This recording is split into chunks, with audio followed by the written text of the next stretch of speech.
تفسر أهمية ثورة 23 يوليو. إيه أهمية ثورة 23 يوليو؟ أول حاجة، الثورة دي أثرت على حركات التحررية في المنطقة العربية والعالم. يعني الثورة دي العالم كله بص على مصر وعمل زيها. العالم كله بص على مصر وعلى الثورة دي وعملوا زيها بالظبط. إذن أثرت على حركات التحررية في المنطقة العربية والعالم. 2. أسهم قادتها في تأسيس حركات استمرت حتى اليوم مثل عدم الانحياز. يعني إيه؟ يعني مصر مش هتنضم إلى الكتلة الشرقية ولا إلى الكتلة الغربية، مصر على الحياد. رقم 3، كانت ثورة ضد الفساد والاحتلال وسوء الحكم. إذن 3 حاجات أهمية ثورة 23 يوليو. أول حاجة، أثرت على حركات التحررية في المنطقة العربية والعالم. 2، أسهم قادتها في تأسيس حركات استمرت حتى اليوم مثل عدم الانحياز. إيه تاني؟ كانت ثورة ضد الفساد والاحتلال وسوء الحكم. رقم 2، قيام ثورة 23 يوليو 1952. بما تفسر قيام ثورة 23 يوليو 1952. رقم 1، استمرار الاحتلال البريطاني وتدخله في شؤون مصر الداخلية. 2، عدم وجود حياة ديمقراطية سليمة، يعني لا حرية ولا مشاركة. يعني أنا ما ينفعش أقول الرأي بتاعي، يعني ما فيش حرية، ما فيش مشاركة. أنا لو قلت الرأي بتاعي أنا هتحبس. إذن عدم وجود حياة ديمقراطية سليمة. رقم 3، هزيمة الجيش المصري في حرب فلسطين عام 1948. 4، فساد النظام الملكي واستبداده. 5، تدهور الأحوال الاقتصادية. 6، سوء الأحوال الاجتماعية. إذن في 6 حاجات لو جه قالك بما تفسر قيام ثورة 23 يوليو. ايوه، انا عايز اسمعها منك انت. 1، برافو عليك، استمرار الاحتلال البريطاني وتدخله في شؤون مصر الداخلية. 2، عدم وجود حياة ديمقراطية سليمة. طب رقم 3، هزيمة الجيش المصري في حرب فلسطين عام 1948. 4، يلا، فساد النظام الملكي واستبداده. 5، تدهور الأحوال الاقتصادية. طب 6، سوء الأحوال الاجتماعية. كده ده سؤال رقم 2. طب رقم 3، بما تفسر صدور قانون الإصلاح الزراعي الأول في سبتمبر عام 1952. بتفسر إيه صدور قانون الإصلاح الزراعي في سبتمبر عام 1952؟ للقضاء ليه؟ الإجابة للقضاء على الإقطاع بتحديد الملكية الزراعية ب20 فدان وتوزيع الباقي على الفلاحين المعدمين. للقضاء على إيه؟ على الإقطاع بتحديد الملكية الزراعية ب20 فدان وتوزيع الباقي على الفلاحين المعدمين. ده رقم 3. رقم 4، لم تؤدي معاهدة 1936 إلى الاستقلال الحقيقي. 4، لم تؤدي معاهدة 1936 إلى الاستقلال الحقيقي. الإجابة بسبب قيام بريطانيا في فبراير عام 1942 بإجبار الملك فاروق على تعيين مصطفى النحاس رئيسا للحكومة. إذن بسبب قيام بريطانيا في فبراير 1942 بإجبار الملك فاروق على تعيين مصطفى النحاس رئيسا للحكومة. إذن معاهدة 1936 لم تؤدي إلى الاستقلال الحقيقي. رقم 5، بما تفسر زيادة الصراع بين الأحزاب السياسية قبل ثورة 1952. بتفسر إيه زيادة الصراع بين الأحزاب السياسية قبل ثورة 1952؟ الإجابة بسبب فساد الأحزاب فاسدة، كل واحد عايز يوصل إلى الحكم. المفروض الأحزاب السياسية دي تتكلم باسم الشعب، بس لا، هي كل واحد عايز يوصل إلى الحكم كده بسبب فساد الأحزاب السياسية. 2 فساد النظام الملكي وخضوعه للاحتلال. فساد الأحزاب السياسية وفساد النظام الملكي وخضوعه للاحتلال. رقم 6 بما تفسر فساد النظام الملكي قبل ثورة 23 يوليو 1952. بتفسر ايه فساد النظام الملكي؟ اول حاجة الاستبداد بالحكم. الملك فاروق كان مستبد، كان ظالم. الاستبداد بالحكم. 2 انتشار الرشاوي كما حدث في صفقة الأسلحة الفاسدة. إذا بمتفسر فساد النظام الملكي قبل ثورة 23 يوليو 1952 حاجتين. سامعك اللي بتقولهم. 1 الاستبداد بالحكم. 2 انتشار الرشاوي كما حدث في صفقة الأسلحة الفاسدة. رقم 7 بما تفسر هزيمة الجيش المصري في حرب فلسطين عام 1948. ليه الجيش المصري اتهزم في حرب فلسطين عام 1948؟ شاطر وبرافو عليك. دعم الولايات المتحدة وبريطانيا لإسرائيل. 2 عدم استعداد العرب عسكريا للحرب. طب رقم 3 صفقة الأسلحة الفاسدة. إذن بما تفسر هزيمة الجيش المصري في حرب فلسطين عام 1948.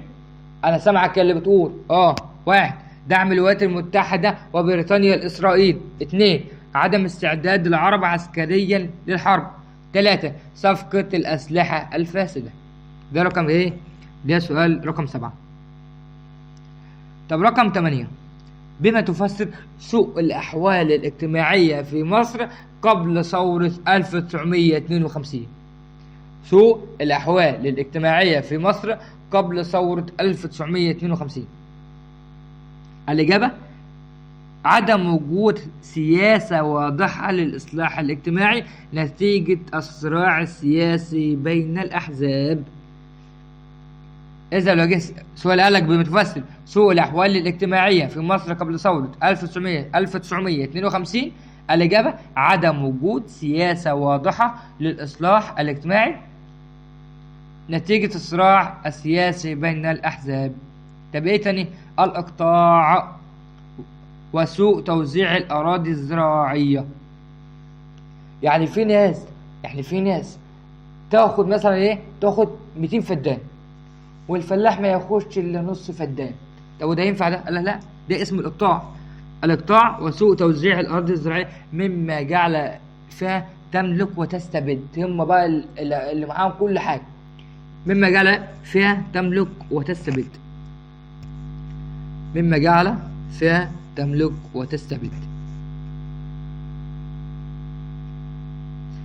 أدى إلى تفشي الظاهرة الفقر والجهل والمرض. إذن عرفنا لو قال لك بما تفسر سوء الأحوال الاجتماعية في مصر قبل ثورة 1952 هتقول له عدم وجود سياسة واضحة للإصلاح الاجتماعي نتيجة الصراع السياسي بين الأحزاب. 2 الإقطاع وسوء توزيع الأراضي الزراعية مما جعل فيها تملك وتستبد مما أدى إلى تفشي ظاهرة الفقر والجهل والمرض. رقم 9 تميز المجتمع قبل ثورة 1952 بأن فيها تملك وتستبد. الإجابة إيه؟ نظام الإقطاع. بسبب نظام الإقطاع وسوء توزيع الأراضي الزراعية مما جعل فيها تملك وتستبد. رقم 10 عدم وجود سياسة للإصلاح قبل الثورة. الإجابة بسبب الصراعات السياسية بين الأحزاب.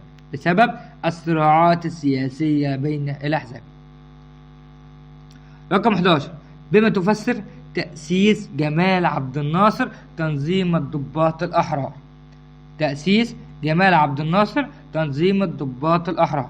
1 استمرار الاحتلال وفساد الأوضاع في مصر. 2. إيمانهم بضرورة القيام بثورة تقضي على الفساد وتعمل على تحرير واستقلال الوطن من الاحتلال البريطاني. إذا بمتفسر تأسيس جمال عبد الناصر تنظيم الضباط الأحرار إيه هما؟ أول حاجة استمرار الاحتلال وفساد الأوضاع، يعني يعني الاحتلال لسه مستمر ولسه في فساد في مصر. استمرار الاحتلال البريطاني وفساد الأوضاع في مصر. 2. إيمانهم بضرورة القيام بثورة تقضي على الفساد، عايزين حاجة تقضي على الفساد وتعمل على تحرير واستقلال الوطن من الاحتلال البريطاني. رقم 11 دي. خش على رقم 12. موافقة الملك فاروق على مطالب قيادة الثورة 23 يونيو. موافقة الملك فاروق على مطالب قادة الثورة 23. هو وافق ليه؟ هو وافق ليه ان هو يمشي قبل الموعد المحدد بتاعه،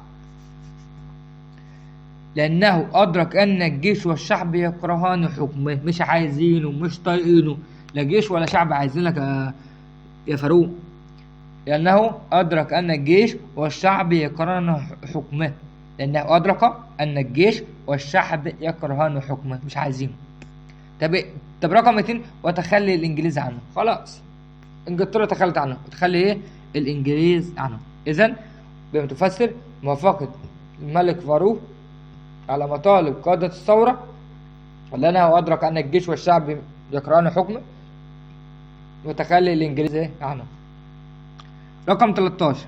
يعتبر يوم 19 أكتوبر 1954 يوما مهما في تاريخ مصر.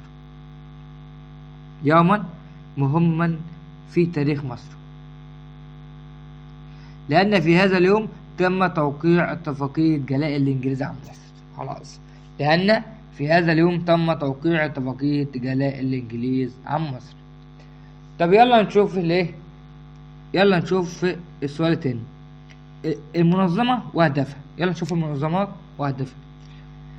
المنظمة الضباط الأحرار. طب أهدافها إيه؟ القضاء على الفساد. 2. القضاء على الاستعمار البريطاني. إذن الضباط الأحرار دول الأهداف بتاعة المنظمة: القضاء على الفساد، القضاء على الاستعمار البريطاني. طب ثورة 23 يوليو المنظمة وأهدافها. أهدافها إيه؟ أهدافها القضاء على 3 حاجات وإقامة 3 حاجات. القضاء على الاستعمار وأعوانه، لسه في مستعمر. القضاء على الإقطاع، في ناس بتاخد أراضي اللي ياخدوا 200 فدان و70 فلاحين المعدمين. القضاء على الإقطاع. 3. القضاء على الاحتكار وسيطرة رأس المال. إقامة إيه؟ إحنا عايزين جيش قوي، إقامة جيش وطني قوي، مش جيش هفا يلا، إقامة جيش وطني قوي. 2. عدالة اجتماعية، إبراهيم زي أحمد زي محمود، كلنا متساويين كده. ايه تاني؟ حياة ديمقراطية سليمة، يعني حرية، يعني مشاركة، يعني اقول الرأي بتاعي من غير ما اتحبس، اقول الرأي بتاعي من غير ما اتحبس. اذا اهداف ثورة 23 يوليو، انا سامعك يا اللي بتقول القضاء على الاستعمار واعوانه. 2. القضاء على الاقطاع. 3. القضاء على الاحتكار وسيطرة رأس المال. برافو عليك. طب إقامة إيه؟ إقامة جيش وطني قوي، إقامة عدالة اجتماعية، إقامة حياة ديمقراطية سليمة. طب يلا نشوف المنظمة اللي بعديها. حركة عدم الانحياز. حركة عدم الانحياز. هدف عدم الانحياز أي عدم الانضمام إلى أي من الكتلتين الشرقية والغربية. دعت مصر في مؤتمر اسمه باندونج بالاشتراك مع الهند واندونيسيا ويوغوسلافيا في تأسيسها. تمام. طب عدد دول ايه؟ عدد دولها 118 دولة. عدد دولها 118 دولة. دول كانوا ليه المنظمات اللي معانا واهداف المنظمات. طب يلا نشوف انجازات الثورة السياسية. يلا نشوف انجازات الايه؟ الثورة. طبعا انا عندي ايه؟ السياسية، الاقتصادية، الاجتماعية، ايه تاني؟ العربية والدولية.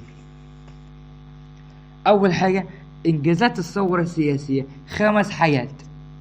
رقم واحد، في ديسمبر عام 1952 تم إلغاء دستور 1923.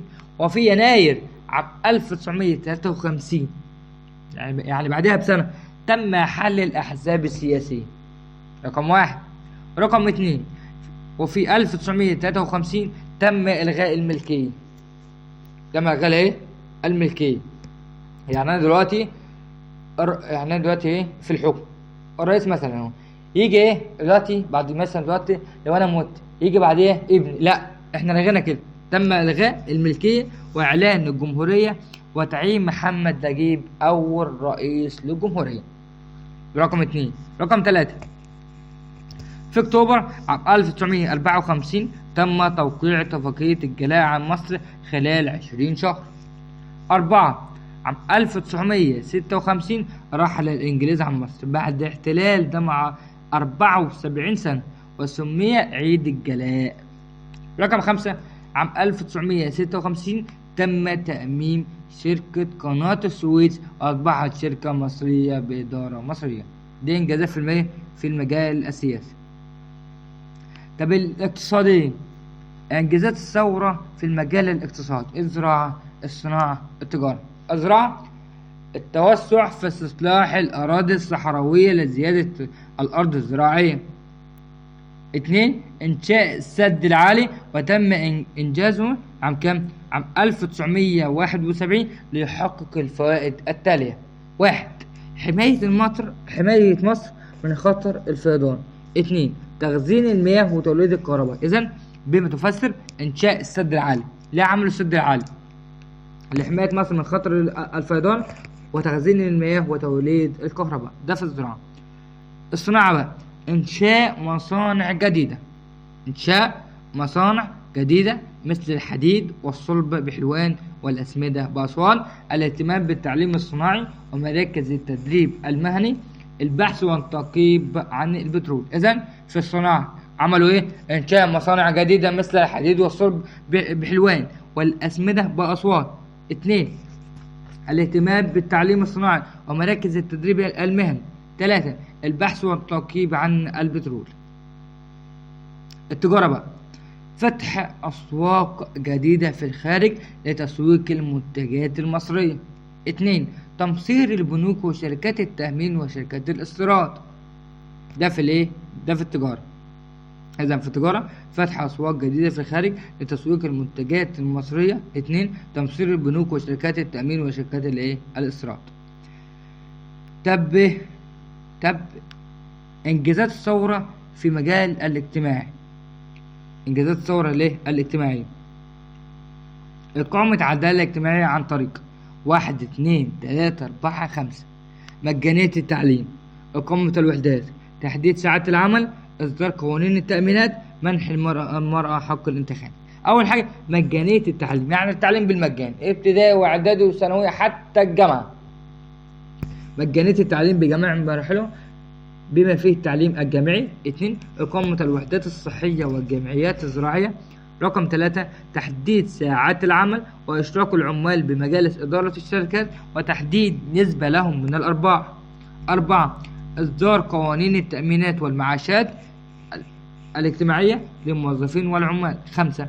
منح المرأة حق الانتخاب والترشح لمجلس الأمة اللي هو إيه؟ مجلس النواب حاليا عام 1956. ده في المجال ايه؟ ده المجال الاجتماعي.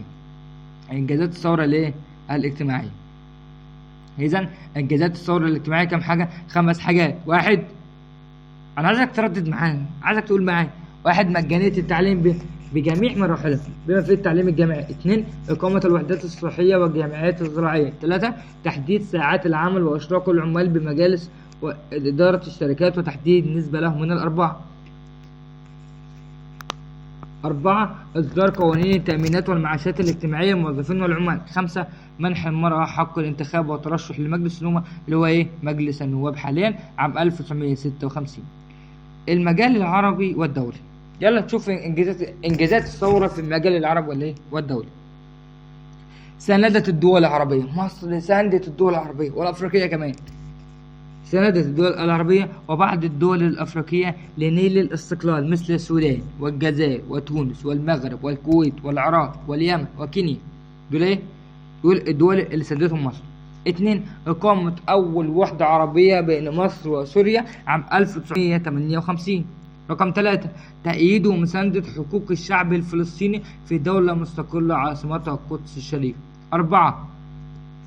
كسر احتكار السلاح العالمي بعقد صفقة الأسلحة الشرقية عام 1955. 5.